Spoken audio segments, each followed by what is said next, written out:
بسم اللہ الرحمن الرحیم۔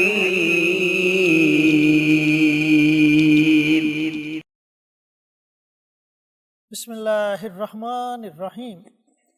دنیا میں کوئی بھی ایسا انسان نہیں جس کی کوئی نہ کوئی حاجت، کوئی نہ کوئی خواہش نہ ہو۔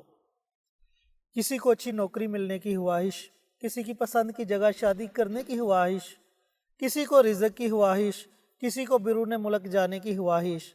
تو ان تمام خواہشات کے لیے، ان تمام حاجات کے لیے آج کا وظیفہ آپ کے لیے ایک تحفہ ہے۔ مزید اس پر روشنی ڈالیں گے قاری صاحب۔ السلام علیکم قاری صاحب۔ جی وعلیکم السلام ورحمۃ اللہ۔ قاری صاحب، دنیا میں رہتے ہوئے ہر بندے کی کوئی نہ کوئی خواہش ضرور ہوتی ہے جس کے لیے وہ بہت زیادہ کوششیں کرتا ہے۔ بعض لوگوں کی وہ خواہشیں، وہ حاجات پوری ہو جاتی ہیں، لیکن اکثر لوگ اس میں ناکام ہوتے ہیں۔ پہلے تو ناکامی کی وجہ بتائیں کہ ناکام کیوں ہوتے ہیں۔ بہت سے وظائف پڑھتے ہیں، قرآنی آیات پڑھتے ہیں، بہت سے عاملوں کے پاس جاتے ہیں، لیکن پھر بھی انہیں ناکامی کا سامنا کرنا پڑتا ہے۔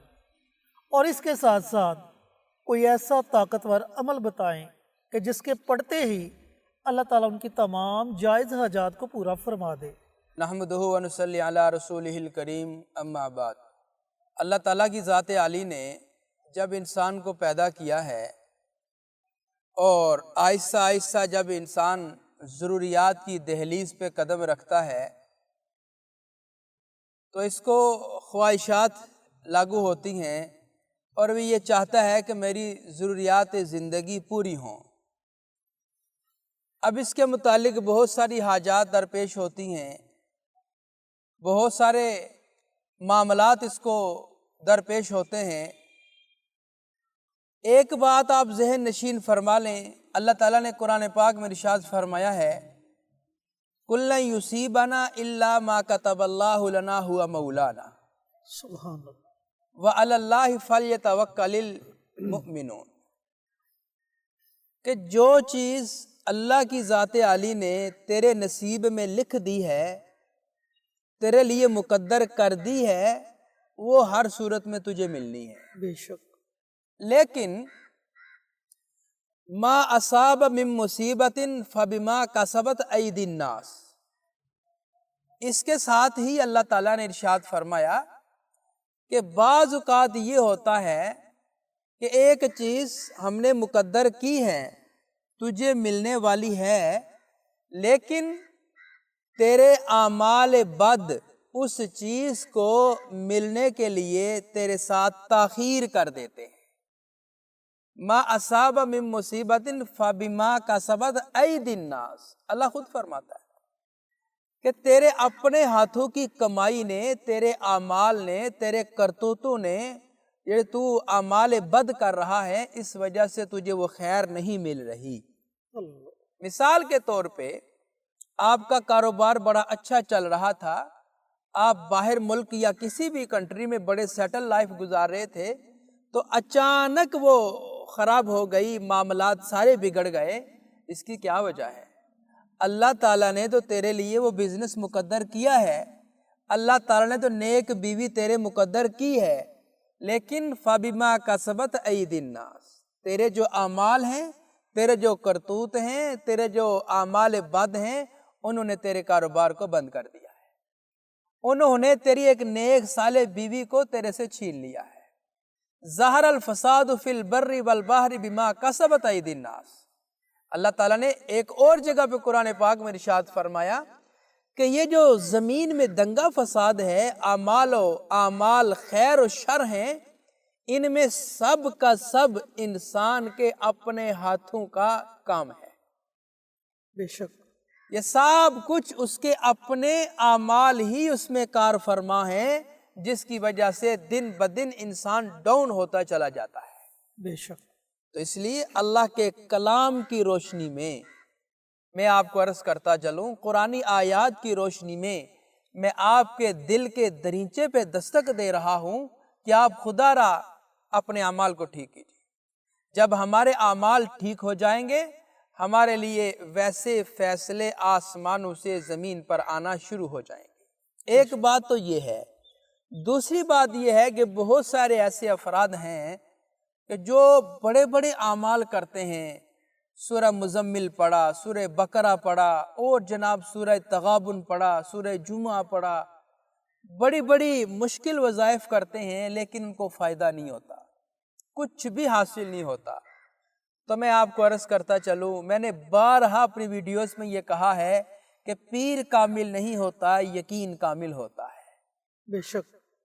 جب آپ یقین کامل کے ساتھ عمل کریں گے تو انشاءاللہ اللہ کے فضل و کرم سے لفظ اللہ کا جو الف ہے یہ بھی آپ کا کام کر جائے گا۔ بے شک بے شک۔ تو اگر بغیر یقین کے، بے یقینی کے ساتھ آپ پورا قرآن بھی پڑھ جائیں گے، آپ کو کچھ فائدہ نہیں ہوگا۔ ایک وجہ تو اس کی یہ ہوتی ہے بے یقینی، دوسری وجہ یہ ہوتی ہے کہ بغیر کسی عامل کے پوچھے، بغیر کسی رہنمائی کے ہم جب عمل کرتے ہیں تو عمل کا ریئیکشن بھی ہو جاتا ہے، اس کا انفیکشن بھی ہو جاتا ہے، عمل کا رد عمل بھی ہو جاتا ہے، عمل کی رجعت بھی ہو جاتی ہے۔ یہ ہماری زبان میں عمل کی رجعت بھی ہو جاتی ہے۔ جب عمل کی رجعت ہو جاتی ہے، عمل کا ریئیکشن، انفیکشن ہو جاتا ہے، تو پھر عمل اثر نہیں کرتا۔ اس کے لیے آپ کو کسی پھر عامل سے رابطہ کرنا پڑتا ہے، اس کا چیک اپ کروانا پڑتا ہے۔ بہرحال جمعے کے دن کا یہ وظیفہ ہے، اور وظیفہ بڑا کامل اور بڑا زبردست اور بڑا مجرب وظیفہ ہے۔ رشتوں میں بندش ہے، کاروبار میں بندش ہے، رزق میں بندش ہے، اور جناب گھریلو لڑائی جھگڑے ہیں، گھریلو نچاکیاں ہیں، کوئی بھی دعا قبول نہیں ہوتی ہے۔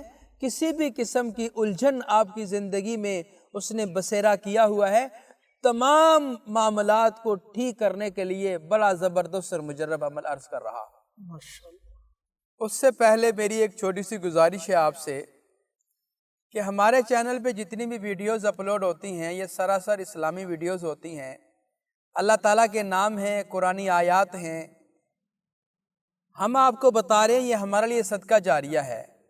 آپ یہ سن رہے ہیں، آپ کسی کو یہ شیئر کریں گے، ان کو لائک کریں گے، آپ کے لیے بھی صدقہ جاریہ بن جائے گا۔ لیکن اس سے بڑھ کر ایک اور صدقہ جاریہ وہ یہ ہے کہ آپ کمنٹ باکس میں جا کر سبحان اللہ آپ لکھا کریں، ماشاء اللہ، اللہ اکبر، جزاک اللہ۔ یہ جب آپ کلمات لکھیں گے تو ایک مرتبہ سبحان اللہ جب آپ نے زبان سے بھی کہہ دیا، لکھ بھی دیا، تو اللہ تبارک و تعالی آپ کو 10 نیکیاں عطا فرمائے گا۔ سبحان اللہ۔ وہ جو 10 نیکیاں ہیں وہ بڑا کام کریں گی، کیونکہ قرآن پاک میں آتا ہے یوم یفر المرء من اخیہ و امہ و ابیہ و صاحبتہ و بنیہ۔ قیامت کے دن باپ اپنے بیٹے سے، بیٹا اپنے باپ سے، بیٹی اپنی ماں سے، ماں اپنی بیٹی سے، یعنی سارے خون کے رشتے، قریبی تعلق والے ایک دوسرے کو دیکھ کر دور بھاگ جائیں گے، کہیں مجھ سے ایک نیکی کا مطالبہ نہ کر لے۔ 10 نہیں، ایک نیکی کے لیے ایک دوسرے سے منہ چھپاتے پھریں گے۔ تو آپ ایسا کریں، یہ جب سبحان اللہ لکھیں گے آپ تو یہ ایک مرتبہ جو سبحان اللہ لکھا ہے یہ آپ کو 10 نیکیاں اللہ عطا فرمائیں گے، اور یہ 10 نیکیاں میرے، آپ کے، پڑھنے والے، سننے والے، لکھنے والے سب کے کام آ جائیں گے، اور یہ کیا بنے گا؟ صدقہ جاریہ بن جائے گا۔ اس لیے ویڈیو پوری سماعت فرمایا کریں اور سبحان اللہ ضرور لکھا کریں آپ۔ تو اب میں عمل عرض کرتا ہوں، جمعہ کا دن جب آ جائے تو صرف اور صرف نماز جمعہ کے بعد آپ نے یہ عمل کرنا ہے۔ نماز جمعہ کے بعد آپ نے یہ عمل کرنا ہے۔ نماز آپ نے ساری مکمل ادا کر لی، نماز مکمل ادا کرنے کے بعد ایک سجدہ کرنا ہے، ایک سجدہ۔ اس سجدے میں جا کر 41 مرتبہ آپ نے پڑھنا ہے یا وہاب یا وہاب یا وہاب۔ اللہ تعالیٰ کا بڑا پیارا نام ہے، بڑا پیارا نام۔ یہ پڑھ کر سجدے سے اٹھ جانا ہے، پھر 100 بار استغفر اللہ استغفر اللہ استغفر اللہ، رب کو منانا ہے آپ نے اس میں۔ جب یہ پڑھ لیا، آپ کی کوئی بھی حاجت ہے، کسی قسم کا کوئی مسئلہ بنا ہوا ہے، آپ نے ہاتھ اٹھائے، دعا مانگی اللہ کی ذات عالی سے، پھر جب آپ دعا مانگ رہے ہوں گے اللہ کی ذات آپ کے دل میں ڈال دے گی کہ میں نے تیرے اس عمل کو قبول کر کے تیرا کام بھی کر دیا ہے۔ سبحان اللہ۔ اتنا طاقتور اور پاورفل یہ عمل ہے، آپ اسے ضرور کریں، انشاءاللہ آپ کو اس کا بہت فائدہ ہوگا۔ یہ ہے مرد حضرات کے لیے، وہ عورتیں جو گھروں میں ہیں نماز ظہر پڑھتی ہیں، یا وہ عورتیں جن کے گھر مسجدوں کے قریب ہیں، وہ امام کے ساتھ ہی لاؤڈ سپیکر کی آواز سن کے نماز جمعہ گھروں میں ادا کر لیتی ہیں، تو ان کے لیے بھی وہی ترتیب ہے جو میں نے پہلے عرض کی ہے۔ اسی ترتیب کے مطابق عورتیں بھی عمل کریں، مرد بھی عمل کریں، میرے اللہ کے فضل و کرم سے انشاءاللہ ضرور آپ کو کامیابی ملے گی۔ تو محترم، اس وظیفے کے متعلق آپ کے ذہن میں اگر کوئی سوال آ رہا ہو تو آپ ضرور کریں۔ ڈاکٹر صاحب، آپ نے بتایا کہ یہ عمل سجدے کی حالت میں کرنا ہے۔ پہلی بات تو یہ ہے کہ کچھ لوگ بیمار ہوتے ہیں، جی سجدہ نہیں کر پاتے، چارپائی پر بیٹھ کے نماز ادا کرتے ہیں، اس صورت میں وہ کیا کرے؟ دوسرا سوال یہ ہے کہ یہ عمل جو آپ نے بتایا کہ جمعے کی نماز ادا کرنے کے فوراً بعد پڑھنا ہے، تو فوراً بعد کے علاوہ بھی پڑھ سکتے ہیں؟ میرا کہنے کا مطلب یہ ہے کہ عمل کو اذان عصر سے پہلے پڑھنا ہے یا فوراً بعد ہی پڑھنا ہے؟ تو اس کا پہلے سوال کا جواب یہ ہے، آپ نے سوال تو سماعت فرما لیا ہے، اس کا جواب یہ ہے کہ وہ لوگ جو بستر پر لیٹے ہیں، بیمار ہیں، یا وہ لوگ جو چیئر پہ نماز پڑھتے ہیں، سجدہ نہیں کر سکتے، وہ کیا کریں؟ تو اس کا جواب یہ ہے کہ وہ اسی حالت میں بیٹھے ہیں یا لیٹے ہیں، اسی حالت میں عمل کر لیں، اسی حالت میں اسی ترتیب کے مطابق بغیر سجدے کے ہی عمل کریں، انشاءاللہ اللہ کے فضل و کرم سے ان کا عمل بھی مقبول ہوگا اللہ کی بارگاہ میں، اور جو مانگیں گے اللہ ان کو عطا کرے گا۔ اور دوسرا سوال بھی آپ نے سماعت فرما لیا کہ نماز جمعہ کے فوراً بعد کرنا ہے یا کچھ ٹائم گزر جائے پھر کرنا ہے۔ تو آپ نے ایسا کرنا ہے کہ نماز جمعہ کے بعد اگر آپ کسی وجہ سے نہیں پڑھ رہے تو آذان عصر سے پہلے آپ یہ عمل کریں، عصر کی اذان سے پہلے آپ یہ عمل کر لیں، لیکن کرنا جمعے کے بعد ہے۔ تو اس دورانیے میں آپ جب یہ عمل کریں گے انشاءاللہ اللہ کے فضل و کرم سے آپ اللہ سے جو بھی مانگیں گے اللہ آپ کو ضرور عطا کرے گا۔ جی، تو محترم ناظرین و سامعین، آپ نے ایک سب کی باتیں سنی۔ وہ لوگ جن کی کچھ خواہشات ہیں، حاجات ہیں، وہ جمعۃ المبارک دن اس مبارک عمل کو ضرور پڑھیں، اس سے فائدہ ضرور اٹھائیں۔ ملتے ہیں ایک اور نئی ویڈیو کے ساتھ، اجازت دیں، السلام علیکم۔ ہماری ویڈیو آپ کو پسند آئے اسے لائک کریں، شیئر کریں، ہمارے چینل کو سبسکرائب ضرور کریں اور ساتھ والے بیل آئیکن بٹن کو دبائیں تاکہ ہماری ہر آنے والی ویڈیوز کی اپڈیٹ آپ تک آسانی سے پہنچ سکے۔